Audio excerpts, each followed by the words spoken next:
baay'ee jaallatanii milkaa'uu didee eeyyee yeroo baay'ee qophii tasirriidha yeroo kophaa kee taatutti nama dhabdeetti garuu arginu maaf abdii kun jireenya keedha waan tokko jireenya ni ulfaata eeyyee garuu ni danda'a. Hunduma duraan dursee nagaan isiniif haa ta'u hirmaattota YouTube chaanaalii Obsee Kiyyaa jalatti warroon argamtan akkasumas immoo kallattii garaagaraatiin sheer ta'ee kan simbira gahu hunduma keessaniif nagaan isiniif haa ta'u akkam jirtu nagaa keessanii anis nagaa kooti waaqayyoodhaaf haa galatu isinis baga nagaa taatan jechuun jaaladha. Har'a barumsa gabaabaa tokko qabadhee isiniif dhiyaadhee jira. Barumsi koos immoo waa'ee biizinesii irrattidha. Amma beekuun qooda isiniif qooda jechuudha baay'ee beekee miti waan ma keessa koo jiru isiniif qooduun barbaada hirmaattota yuutuubii chaanaalii Obsee Kiyyaa akkasumas immoo warroonni chaanaala kootiif haaraa taatan immoo sabskiraayib laayik sheer gochuu immoo hin dagatina. Sabskiraayib laayik sheer gaafa gootanii jabaadhee akkan sirriitti isiniif hojjedhu na godha waan ta'eef sabskiraayib gochuu hin dagatina. Yaada qabdan immoo dogoggora nani qabu irratti immoo koomentii barreessitanii yaada keessan ibsachuu dandeessu. Isiniin jedha yaada qabdan naaf qooda. Kanaaf yeroo tokko waa'ee appilikeeshinii gasiniif dhiisa yeroo tokko immoo barumsa jireenya keenya akkamiin jijjiirrachuu fi guddina keenya akkamiin fooyyeffachuu akka dandeenyu barumsa isaan gadi isiniif dhiisa jechuudha. Kanaaf har'a barumsi namni qabadheeffes immoo namoonni baay'een maaliif kisaaraa sodaatu amma fakkeenyaaf namoonni tokko qarshii baay'ee osoo qabanii ittiin hojii hojjechuun barbaadanii anuma callu jedhaniitu ol kaawwatantu jira jechuudha. Sababbiin isaas immoo sababbii kisaaraa sodaataniif jechuudha. Egaa namoonni kisaaraa sodaatu namni sodaa of keessaa qabu tokko yoomillee eessa gahuu hin danda'u galma yaade gahuu hin danda'u jechuudha. Sodaa qabna yoo taane barannee milkaa'uu hin dandeenyu daldaalles milkaa'uu hin dandeenyu jechuudha. Namni sodaa qabu balbala bahee adeemuu hin danda'u. Maaliif garaan isaa keessatti hafee achi bahee achi siqee deemuu yookaan tarkaanfachuun barbaadu waan ta'eef akka hin tarkaanfanne immoo kan isa godhu sodaa laphee isaa keessa jirudha jechuudha.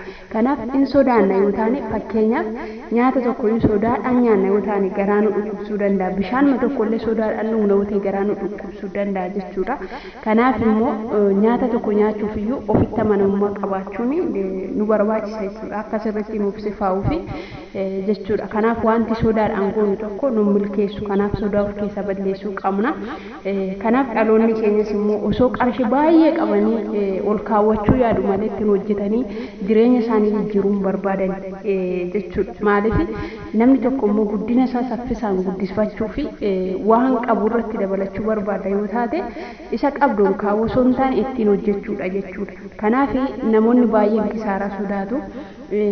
Kanaayyoon kana godhee fakkeenyaaf ka'ee daldala tokko osoo hin jalqabee yoon kassaree homaalan godhe jennee yoo sodaanne dhuguma waa'ee kisaaraa ofirratti dubbanne irra waan taaneef milkaa'uu hin dandeenyu. Kanaaf hojii hojjennu hundumaa keessatti nan kissara jechuu osoo hin taane nan milkaa jennee jalqabnee ofitti amanamummaa yoo qabaanne lafa yaadnee gahuu dandeenya jechuudha. Kanaaf dhaloonni sodaatanii dhaloonni sodaa of keessaa qabanii dhaloonni nan kassara jedhanii sodaadhaan guutamanii yoomiyyuu galma gahuu hin danda'an. Kanaaf hojjettee milkaa'uu barbaadda taanaani hojii kee keessatti gaafa kuftus gaafa kaatus yoo kufte ofitti gadditee duuba deebi'uu osoo hin taane maaltu na kuffise kufaatii kootiif sababa kan ta'e maali? Kufaatii koo kana immoo ciminatti jijjiirrachuu akkamiin danda'a? Akkamiin jireenya koo fooyyessa jetteetti yaaduudha malee kufaatiidhuma keessana yaadee abdii kutattee deebitee gadduu miti jechuudha. Kanaaf egaa asumatti gabaabumatti gara kutaa barumsa koottan isiniif dabarsa. Dhaloonni maaliif kisaaraa sodaatu?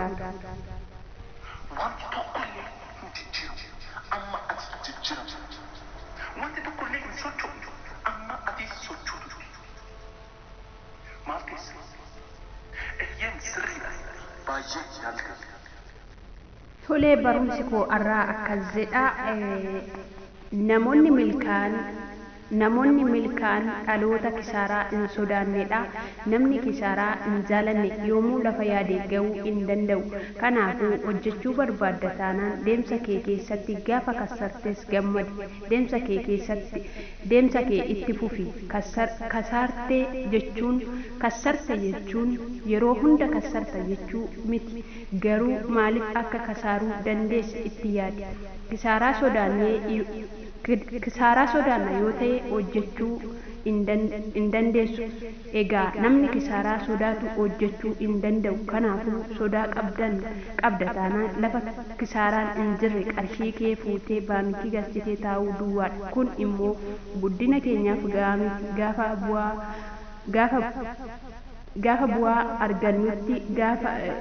Gaafa bu'aa argannu akkuma gammannee adeemsa keenya itti fufnu gaafa kassartes duubatti deebitee gaddita osoo hin taane cimtee hojjechuu qabda. Kanaafuu Oromoon akkas jedha mitiiree abjuu sodaa irriba hin dhiisan jedhu. Kanaafuu kisaaraa sodaannee adeemsa keenya duubatti deebisuu osoo hin taane tarkaanfannee dhaloota tarkaanfachiisuudha. Dhaloonni sodaatu eessayyuu ga'uu hin danda'u. Kanaafuu baradhus daldaalis hojii kam keessattuu sodaan hin barbaachisu. Mee fakkeenya fudhadhuu laali.